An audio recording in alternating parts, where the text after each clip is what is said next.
Hello, welcome to Libra Philippines. So ito yung reading natin for Libra, Sun, Moon, Rising, Venus, Jupiter, Libra. Take only what resonates. Bali, hindi ito magre-resonate sa lahat ha. Unfortunately, hindi ko makuha lahat ng energy ng Libra sa mundo. Ako po pala si Madam P at yun din ang aking Facebook page. Madam, space P, and then space pa sa dulo para makita mo yung aming Facebook page. Beware of scammers, guys. Mga poser na nagpapakilalang ako. Ayun lang po yung Facebook page namin. At saka may isa pa, yung, alam, hindi ko yun masyadong ginagamit eh. Okay. Hindi ko lang gusto yung name, kaya hindi ko siya ginagamit. Manghuhula ng, basta Unicorn Princess Tarot, may Unicorn Princess Tarot sa dulo yan. But anyway, there's a lot of people na may-message sa mga follower ko na nagpapakilalang ako, so mag-ingat kayo dun. Okay? So, let's start. Yan. Kung gusto mo pa-book ng reading, doon na lang sa aming Facebook page.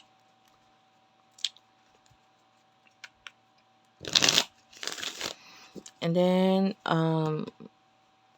TikTok, Unipray. Let's start. What do we have here for Libra? Pa-comment na lang dyan sa baba, guys. Kahit po heart-heart lang, smileys. Malaking bagay yun sa akin. Nagpapakita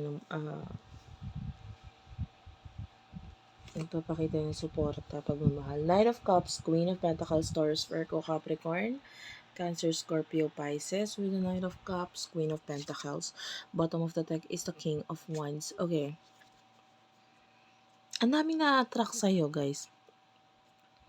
Iba yung charisma mo because you are someone na matalino, magaling, marami kang kayang ipagmalaki, maybe mataas ang tingin nila sa'yo because you are the Queen of Pentacles. Financially stable ka, lalo na kung ikaw ay babae, and then, wow, ang galing mo. You are someone na could be, anong tawag dito? Alpha? Alpha female, parang ganun. But anyway, okay lang naman kahit anong gender. It's just that mataas talaga tingin sa'yo ng tao ngayon dahil they see you as kahanga-hanga. But nakakita nga pala ko ng sampalok. I don't know kung, maybe kumain ka ng sampalok or you're craving for sampalok. Sampalok candy or the fruit. Something to do with sampalok. But anyway, nakaka-attract ka ng maraming admirers because of what you are. You are the Queen of Pentacles. You are the King of Wands. Maybe yung iba sa inyo, you are financially stable, you do have a business, yung iba sa inyo. So, ang taas talagang bossy, ang boss energy ang nakuha natin dito. So, ano naman yung main energy na person na nakakonect mo pagdating sa love for the sign of Libra, Sun, Moon, Rising, Venus, Jupiter, Libra, for the sign of Libra. Happy New Year nga pala, guys. And by the way, kung ikaw ay nanonood ng kahit lagpas na New Year or anong year na ito na pinapanood mo, okay lang yon. Maaaring ito pa lang yung time na dapat mo talagang mapakinggan ang mga messages dito. Yung aking naman mga reading is all timeless naman yun.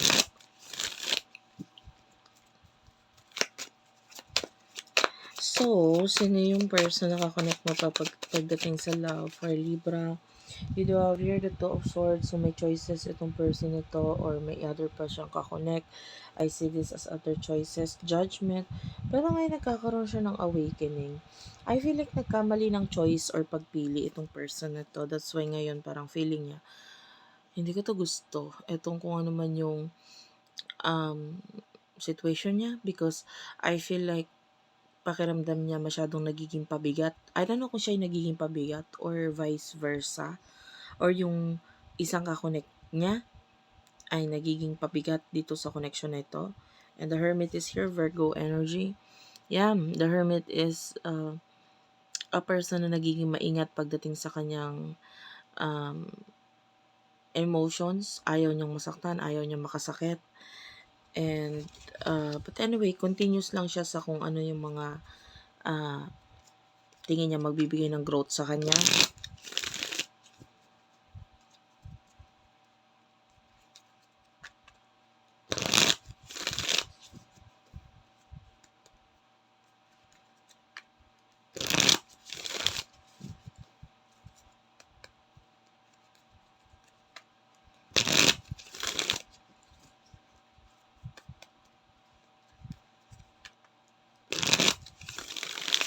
Emotions. Emotions. Ano yung emotion ninyo sa isa't isa? Emotion ninyo, you do have here the Two of Pentacles and the Page of Pentacles. Taurus, Virgo, Capricorn. Okay. The King of Cups, the Temperance, and the Knight of Swords, Gemini, Libra, Aquarius, Cancer, Scorpio, Pisces, Sagittarius energy. Bottom of the deck is the Three of Cups, Cancer, Scorpio, Pisces energy. Two of Pentacles, I feel like yung emotions mo for this person is wishy-washy sa ngayon kasi with the Page of Pentacles, minsan ka na niya nasaktan or what, and or naging mahalaga siya sa'yo pero maaaring hindi ka gano'n niya pinahalagan or hindi mo nakita yung pagpapahalaga niya sa'yo. So, it feels like, okay, kung alis siya or kung wala siya sa buhay ko, okay lang. I don't care, I don't mind. Kasi hindi naman niya ako pinahalagahan.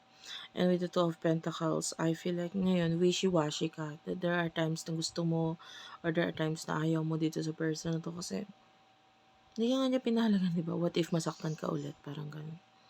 So, emotions niya sa'yo with the King of Cups. I see love and interest dito sa taong to. And I can see new person. Energy. Maaaring in the past hindi ka niya pinahalagan pero ngayon para kasing nagbago na siya. And it takes time bago niya ma-realize with the Temperance. Medyo natagalan din bago niya ma-realize yung halaga mo. And kung ano ka ba talaga sa kanya. Lalo na with the Judgment, nagkakaroon nga ng awakening in the person na to regarding sa kung ano ba talagang nararamdaman niya towards you. I feel like this person with the Three of Cups, gusto niya ng pagbabalik or gusto niya mabalik ka sa buhay niya with the High Priestess energy kasi there's like a soulmate connection sa inyong dalawa. And the Three of Swords, the more you take care of yourself, Four of Swords, the more na nare-realize niya yung halaga mo with the Three of Swords, nasasaktan siya. Kasi parang might be in the past, nasanay siya na maghabol ka sa kanya or what. Pero ngayon, you're not doing that. Parang doon niya nare-realize na mali yata siya or mali siya ng desisyon whatsoever. Ganun. And kakaroon siya ng awakening ngayon.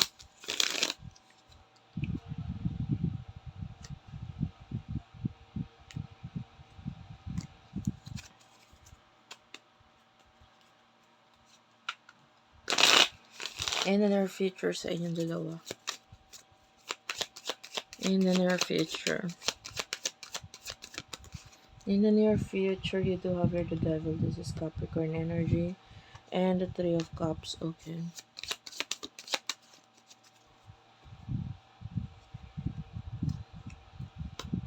Six of Wands and the Justice card. Three of Pentacles. Bigyan kita ng guys, advice na rin. Okay. I feel like you are really busy here with the Three of Pentacles sa pagbibigay ng growth sa sarili mo. Pero, take note na you are someone na kayang-kaya mong mag-improve, kayang-kaya mong mag-grow as a person na hindi mo kailangan ng iba or hindi mo na kailangan ng person na tutulong sa'yo para ma-achieve yung mga goals mo. You want to be successful, napakadali ng success for you. Hindi mo na kailangan ng ibang person or ibang tao para ma-achieve yung success na yan. And the Devil is here. I can see reconciliation or pagbabalik dito sa the Devil, which is not a good energy. This is a person who is narcissist, someone na parang hinihila ka pababa. This is a person who is kind of like nakita tayo ng obsession mula dito sa taong to. Maybe obsessed sa'yo or obsessed sa mga maling ginagawa niya. And this is a person na parang gusto niya siya yung nasusunod eh.